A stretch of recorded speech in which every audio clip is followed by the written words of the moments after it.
사도행전 제1장. 제자들이 감람원이라 하는 산으로부터 예루살렘에 돌아오니 이 산은 예루살렘에서 가까워 안식일에 가기에 알맞은 길이라. 들어가 그들이 유하는 다락방으로 올라가니 베드로, 요한, 야고보, 안드레와 빌립, 도마와 바돌로메, 마테와 및 알페오의 아들 야고보, 셀롯인 시몬, 야고보의 아들 유다가 다 거기 있어 여자들과 예수의 어머니 마리아와 예수의 아우들과 더불어 마음을 같이하여 오로지 기도에 힘쓰더라. 모인 무리의 수가 약 120명이나 되더라. 그때 베드로가 그 형제들 가운데 일어서서 형제들아, 성령이 다윗의 입을 통하여 예수 잡는 자들의 길잡이가 된 유다를 가리켜 미리 말씀하신 성경이 응하였으니 마땅하도다. 이 사람은 본래 우리 수 가운데 참여하여 이 직무의 한 부분을 맡았던 자라. 이 사람이 불의의 사고로 밭을 사고 후에 몸이 곤두박질하여 배가 터져 창자가 다 흘러나온지라. 이 일이 예루살렘에 사는 모든 사람에게 알려져 그들의 말로는 그 밭을 아겔다마라 하니 이는 피밭이라는 뜻이라 시편에 기록하였으되 그의 거처를 황폐하게 하시며 거기 거하는 자가 없게 하소서. 그의 직분을 타인이 취하게 하소서. 이러함으로 요한의 세례로부터 우리 가운데서 올려져 가신 날까지 주 예수께서 우리 가운데 출입하실 때에 항상 우리와 함께 다니던 사람 중에 하나를 세워 우리와 더불어 예수께서 부활하심을 증언할 사람이 되게 하여야 하리라. 그들이 두 사람을 내세우니 하나는 바사바라고도 하고 별명은 유스도라고도 하는 요셉이요 하나는 마띠아라. 그들이 기도하여 이르되 무사람의 마음을 아시는 주여, 이 두 사람 중에 누가 주님께 택하신 바 되어 봉사와 및 사도의 직무를 대신할 자인지를 보이시옵소서. 유다는 이 직무를 버리고 제 곳으로 갔나이다. 제비뽑아 마띠아를 얻으니 그가 11사도의 수에 들어가니라. 할렐루야. 사랑하는 열린문교회 성도 여러분, 오늘도 주님이 주시는 참 평안 가운데 단잠 주무셨습니까? 5월 2일 목요일 하나님께서 허락하신 귀한 하루가 시작되었습니다. 오늘도 말씀을 들으시면서 하나님의 선명한 음성이 들려주고 그리고 그 세운 기준으로 오늘 하루를 살아내시는 저와 여러분들이 되셨으면 좋겠습니다.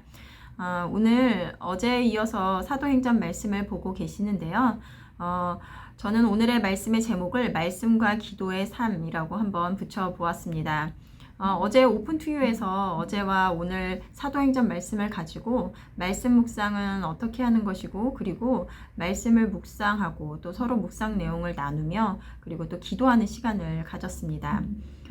기독교에서 제일 기본이 되고 그리고 또 중요한 두 가지가 무엇입니까? 라고 묻는다면 바로 이 말씀과 기도, 이 두 가지일 것 같습니다. 요즘 저에게는 하나님께서 지속적으로 말씀하여 주시는 것이 이 말씀에 대한 참 기쁨과 그리고 기도에 대한 마음을 주시는데요. 어제 오픈 투유에서 말씀을 묵상하고 그리고 기도하는 시간을 가질 수 있어서 너무나 감사한 시간이었습니다. 오늘 사도행전 말씀에서도 바로 이 기도와 말씀에 대하여 말씀하고 계십니다. 어제 말씀에 예수님께서 부활하시고 제자들에게 친히 나타나셔서 40일 동안 함께 하시며 하늘로 오르시기 전에 너희는 예루살렘을 떠나지 말고 하나님께서 약속하신 성령을 기다리라 라고 말씀하셨습니다. 그러자 제자들은 그러면 그때가 이스라엘 나라가 회복되는 때입니까? 라고 물으며 여전히 예수님은 하나님의 나라에 대하여 말씀하고 계시는데 제자들은 땅의 일을 말하고 있는 것을 보았습니다. 오늘 1절 13절에서 1장 13절에서 14절 말씀을 보면 그들이 유하는 다락방으로 올라가니 베드로, 요한, 야고보, 안드레와 빌립, 도마와 바돌로메, 마테오 및 알페오의 아들 야고보, 셀롯인 시몬, 야고보의 아들 유다가 거기 있어 여자들과 예수의 어머니 마리아와 예수의 아우들과 더불어 마음을 같이하여 오로지 기도에 힘쓰더라. 너희들이 예루살렘을 떠나지 말고 약속하신 성령을 기다리라는 말에 제자들과 그리고 120명의 무리는 다락방에 모여서 기도를 합니다. 우리는 기도하며 늘 성령님의 인도하심을 구하는데요. 왜 이 기도가 중요할까요? 우리는 하나님이 어떤 분인지 그리고 하나님의 구속사역에 대해서 밝히 보여주고 있는 성경이 우리에게 주어졌습니다. 하지만 우리는 이 땅을 살아가는 자들이기에 하늘의 일을 말하고 있는 이 성경의 말씀을 온전히 알기가 어렵습니다. 우리는 어떠한 자들입니까? 우리가 보고 듣고 경험한 것들을 기준으로 생각하고 판단하고 행동하는 자들입니다. 이러한 우리의 한계로 인해서 그것이 다가 아니야 라고 말씀하시며 하나님이 누구신지 하늘의 일을 말하고 있음에도 받아내기가 쉽지 않습니다. 왜냐하면 우리는 경험해보지 않은 영역을 또 영적인 세상의 일을 말하고 계시기 때문입니다. 바로 부활하신 예수님을 보고도 하늘의 일을 말씀하시는 예수님 앞에 이스라엘이 그때 회복하는 것입니까? 라고 질문을 하며 여전히 알지 못하고 있는 모습이 그렇습니다. 하지만 예수님은 십자가를 지실 때 모두 도망갔던 그 제자들이 지금도 여전히 알지 못하고 있는 그 제자들이지만 나중에 예수님이 내 증인이 되리라 라고 말씀하셨던 것과 같이 복음을 전하고 그리고 모두 순교의 자리까지가 예수님의 증인이 됩니다. 예수님은 승천하실 때까지 여전히 알지 못하였던 하나님의 나라의 일 그리고 증인된 삶을 어떻게 알 수 있었을까요? 오직 성령이 너희에게 임하시면 바로 성령이 그들에게 임하였기 때문입니다. 그때 그들은 예수님의 그동안의 말씀이 무슨 의미였는지 온전히 깨닫게 되었고 그들이 죽음도 불사하고 복음을 전하는데 두려움 없이 그 길을 끝까지 갈 수 있었다라는 것입니다. 우리는 매일 말씀을 대합니다. 하지만 중요한 것은 이 말씀을 온전히 아는 것이 중요합니다. 우리는 성령님이 임하시기를 기도하지만 성령이 임한다는 것이 권능을 받는다는 것이 어떤 의미인지 그리고 증인이 된다라는 것은 어떤 의미인지 그 예수님의 말씀의 진정한 의미를 아는 것이 중요합니다. 같은 말씀을 보지만 우리는 우리의 상황과 감정, 기분에 따라 말씀을 나에게 유리한 대로 해석하고 적용합니다. 말씀은 나를 위하여 쓰여진 것이 맞지만 단순히 이 세상에서의 행복과 그리고 내 위로와 내 평안을 위해 말씀을 대하고 있다면 그것은 예수님의 제자들이 여전히 알지 못하였던 것 같은 모습이라는 것입니다. 그래서 말씀을 온전히 깨달을 수 있도록 하나님이 하시고자 하는 말씀이 들려질 수 있도록 깨닫게 해주시는 성령님을 구해야 하는 것이며 그것이 기도를 통해서 이루어진다라는 것입니다. 오늘 본문의 두 번째 단락의 소제목은 성경에서 할 일을 찾다라고 되어 있습니다. 20절 말씀을 보면 시편에 기록하였으되 그의 거처를 황폐하게 하시며 거기 거하는 자가 없게 하소서 하였고 또 일렀으되 그의 직분을 타인이 취하게 하소서 하였도다. 베드로는 120명이 모인 그곳에서 가룟 유다가 없는 빈 자리를 대신에 한 명의 사도를 더 뽑을 것을 말하는데요.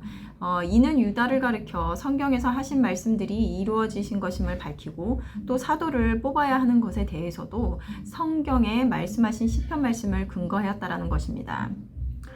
사람들에게 각자에게 삶의 기준이 되는 어떤 신념들을 따라서 살아가는데요. 모두 각자가 두고 있는 가치에 따라 다를 것입니다. 그런데 우리 그리스도인들의 삶의 기준이 되는 것은 무엇일까요? 바로 하나님의 말씀입니다. 오늘 베드로도 나머지 한 명의 사도를 뽑을 때 성경에 근거하여 행하였습니다. 하나님의 사역을 하려면 이 인원수로는 충분하지 않지라는 개인의 생각이 아니라 말씀 속에서 하나님의 뜻을 발견하고 그대로 행하였다라는 것입니다. 우리 삶의 모든 것의 판단의 기준은 변하지 않는 말씀이어야 합니다. 그래야 우리는 늘 동일하고 한결같은 말과 행동으로 예수님을 증거하는 자들의 모습으로 살아갈 수 있다라는 것입니다. 오직 성령이 너희에게 임하시면 너희가 권능을 받고 예루살렘과 온 유다와 사마리아와 땅끝까지 내 증인이 되리라. 이 말씀은 모든 그리스도인들에게 주어진 명령입니다.